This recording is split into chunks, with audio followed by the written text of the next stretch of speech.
The IRS has many penalties they can assess. Failure to file, failure to comply with our laws. Many of these are taxes or penalties to get us our attention, to get us to comply with the law. This is a method. We really do have a voluntary tax system. But how do I get them abated? Were they fair? What situation do you have? Do I hire a professional to represent me? Will it help?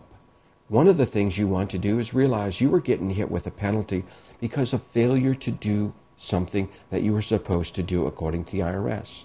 Are they always true? Are they always fair? The IRS says, if you can show me a reasonable cause, I will abate. So let's go and figure out the reasonable cause. Were you sick? Were you away? Were you in another country?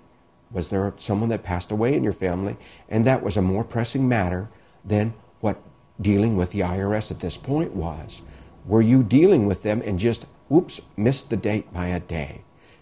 Did you mail it on time, and can you prove you mailed it on time and they just happened to receive it late?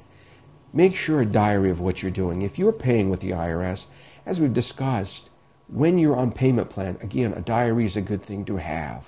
Keep track of what you're doing, who you talk to, and why you talk to. Say I called, for example, Mrs. Jones on this date. She promised that I would have this marked in my file. So you can say her employee number is this. They each have a badge number. And that way they will let you. Did you rely upon a professional for your advice?